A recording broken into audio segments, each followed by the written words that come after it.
We are going to look at the first page, front and back, of the Unit 8 Quiz 1 review. So, if you are a person who comes to in-person learning, this will be the second to last page of your packet. And then if you are on Google Classroom, this is just the first, if you are on Zoom, this is just the first page of the assignment for today's date. So, with number 1, we're going to be making a histogram, and then we also have to complete our frequency table. Normally we don't have this middle column here, that tally marks column, but that's just a tally mark of how many numbers we have in that particular interval. So if we have 2 to 20 for our first interval, our next interval is going to be 21 to a number. Now, in order to get that number, again, we can add 19 all the way down on the right and the left, okay? So if we do that, we can go ahead and add 19 to 20, which is going to give us 39. Okay, then our next one, we're going to start at 40. And if we add 19 to 39, we get 58, which then our next one would start at 59. So then we'd have to add that 58 plus 19, which would give us 77. From there, we go to 78.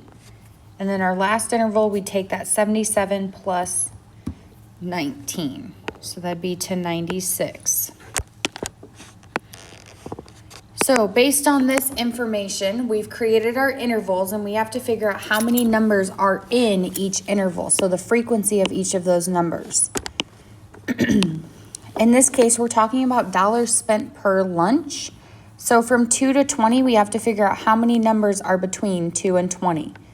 So I have 1, 2, 3, 4,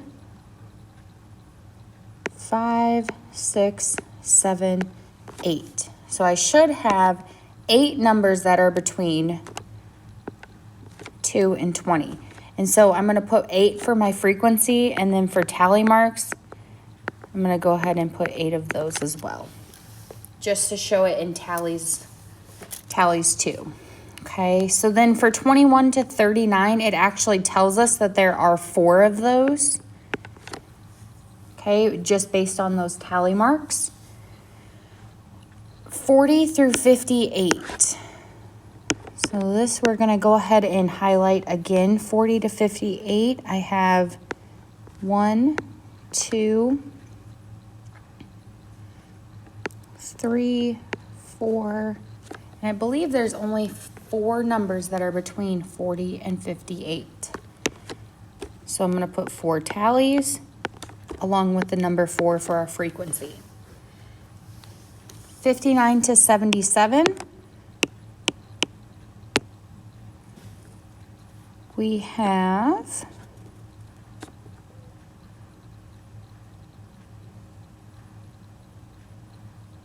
I actually don't see any here. Let's see.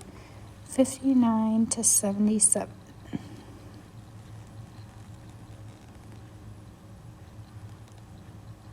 Yeah, I don't see any for that interval. So there would be 0 tallies, and then there would be a 0 for frequency. For 78 to 96, we are actually going to have 2 because it does give us 2 tallies there.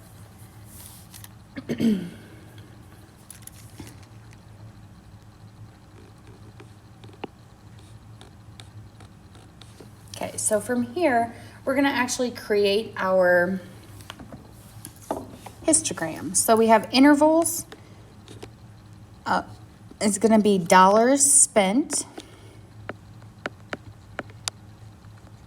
on lunch. So that's our that's going to be our label. And then from there we have 2 to 20 for our first interval.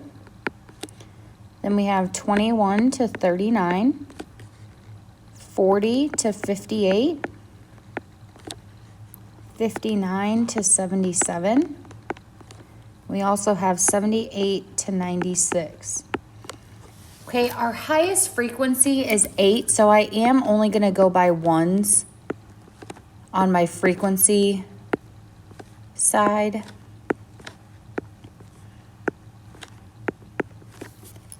Okay, and then I can go ahead and create my histogram. So for 2 to 20, we had 8 as our frequency. So I'm going to go up to 8 and create that bar there.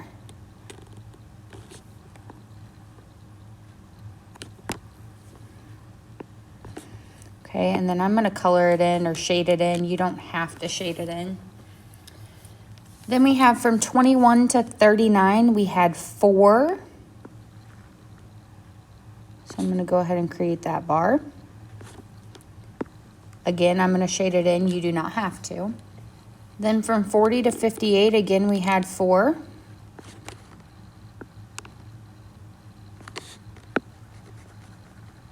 We didn't have any for 59 to 77. And then from 78 to 96, we had 2.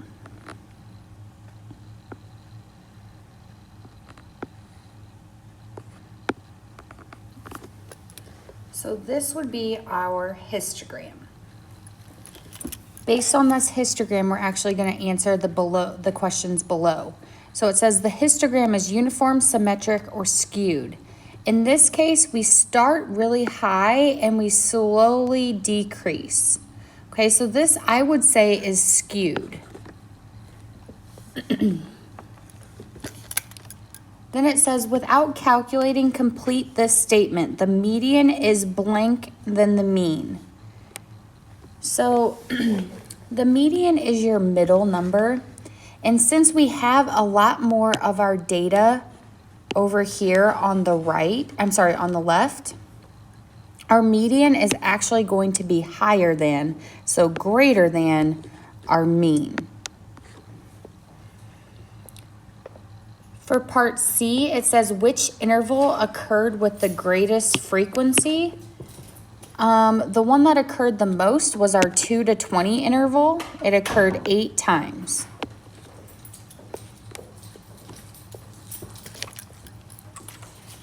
Which interval occurred with the least frequency? So a lot of people would want to say 78 to 96 because it did only occur twice.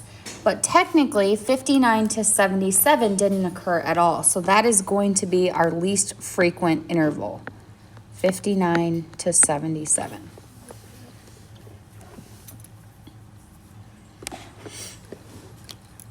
Okay. Moving on to number 2, we have 2 baseball players that we're looking at. So I'm going to say player 1 is here. I'm going to draw a line in between player 1 and player 2. Okay, so it says over the past 6 seasons, one baseball player's batting averages were as follows. So there's 6 different batting averages. It also gives the second player's batting averages.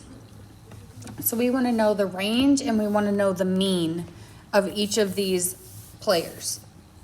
So for range, we want to know what our highest value and our lowest value are because we're going to find the difference between the two. So if we look at those first 6 values, our lowest value there is going to be 0.265, and our highest value is going to be 0.327. Okay, so we're going to go ahead and we're going to find the difference between the two. We're going to take 0.327 and we're going to subtract 0.265. If I do that, I get 0.062. So that is the range for player 1. The mean is the average of our numbers. So if I have 6 different batting averages, I'm going to add them all together and then I'm going to divide by 6. So I'm taking 0.265 plus 0.327 plus 0.294 plus 0.316 plus 0.281 plus 0.318. So those are all of my averages. I'm going to go ahead and add those now.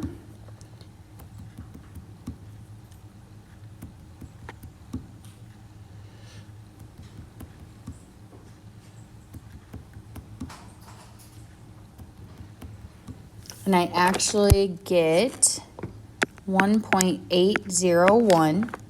And then I have to divide that by the number of averages that I had. And I did have 6.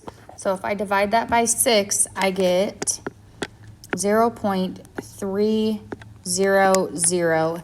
And I'm going to go ahead and stop that decimal there. It does continue, but that is rounded to the nearest thousandth. So we're going to say 0.300 was the player 1's average.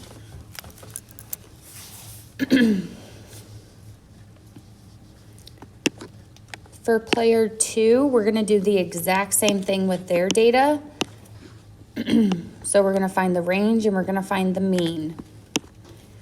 If I want to find the range, again, I have to have the biggest average and the smallest average. So my biggest average for player 2 was 0.31.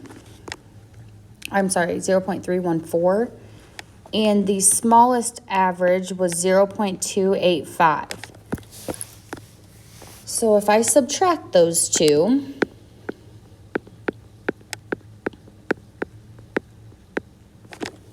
I get 0.029. So that is my range, which is quite a bit smaller than player 1.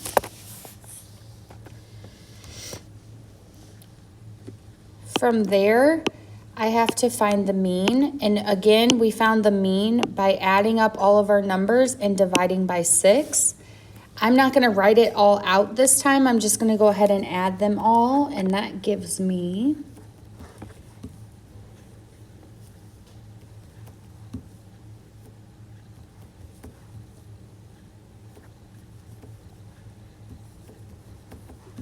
1.809. And we're going to go ahead and we're going to divide that by 6 again, because we are looking at 6 different seasons for player 2 as well. So if we divide that by 6, we get 0.30, and I'm going to go ahead and round to the nearest thousandth again. That's going to be 2.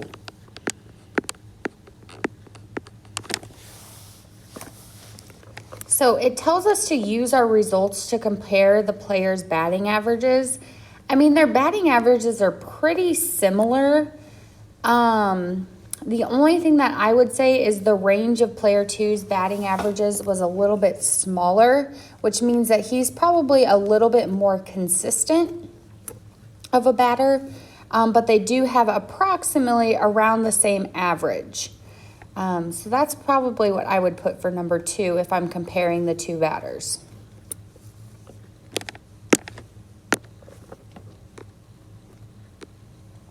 Okay, so then we want to move on to number 3. And number 3 gives us 2 dot plots, and it wants us to answer a couple questions along with those dot plots. So it says company blank has the greater mean, and we want to know which of these companies has the bigger mean. And mean is the average. So if I want to know which one has the bigger average, I'm looking for the company that has the more higher numbers. So if I'm looking for the company that has more higher numbers, I'm going to be looking at company B, because most of my data is in the higher range. If you look at company A, a lot of that data is lower range. Okay. So that kind of leads us to the second part too. because it says company blank has the greater median, and I don't need you to find the value of that median. But it is asking for which company has the bigger median, and in this case, again, it's going to be company B because you have a lot of bigger numbers, so that median is going to be bigger.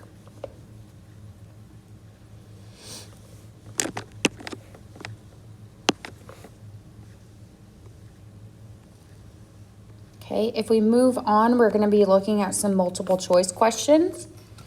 For number 4, it says, what is the approximate shape of this histogram? So, guys, all of these bars are approximately the same height. And whenever we have bars that are approximately the same height, we actually have a graph that is uniform. So symmetric is whenever it kind of creates that bell shape or creates kind of like a hill.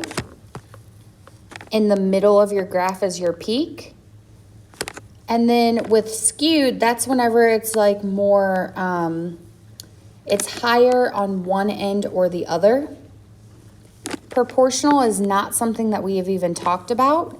And then uniform is whenever it is basically all of our bars are the same height.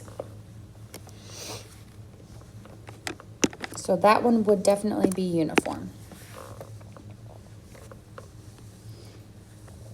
Moving on to number 5, it says 6 line segments were drawn at equal intervals across a stretch, that should say stretch, of Jackson's Pond.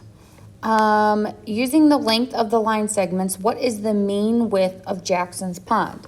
So we have, again, 6 different line segments through this pond. So we have 325, 300, 375, another 375, 250, and 185. So if we want to find the mean, we want to find the average. So we have to add all those together. So we have 325 plus 300 plus 375, another 375, 250, and 185. Then we need to find the average, so we need to divide by how many line segments we had, and we did have 6. So if I add up all of my segments,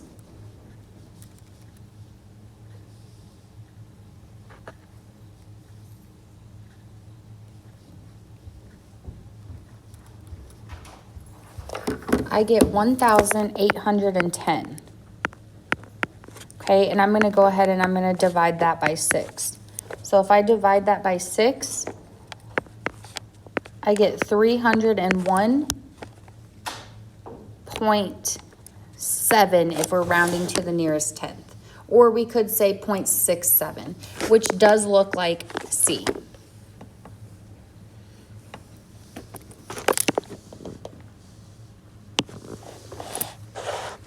For the last question, we have a world-class sprinter, and they spend the weekends assisting a high school track team.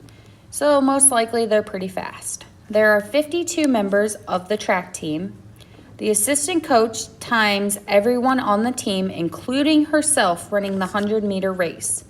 Which measure of center will be most greatly affected by the inclusion of the assistant coach's time? So this assistant coach is a lot faster because they are a world-class sprinter. So we can assume that they're going to be a lot faster than the kids or members of this track team. So if they're a lot faster, their time is most likely going to be an outlier. And if we have an outlier like that, the one measure of central tendency that changes the most is going to be our mean. Okay, so that takes us up to number 7, which we did do in class. So that is going to be all that I go through. If you still have questions, please email Ms. Hanson or myself, and we will try to get back to you over the weekend. If not, we can try to answer their questions on Monday.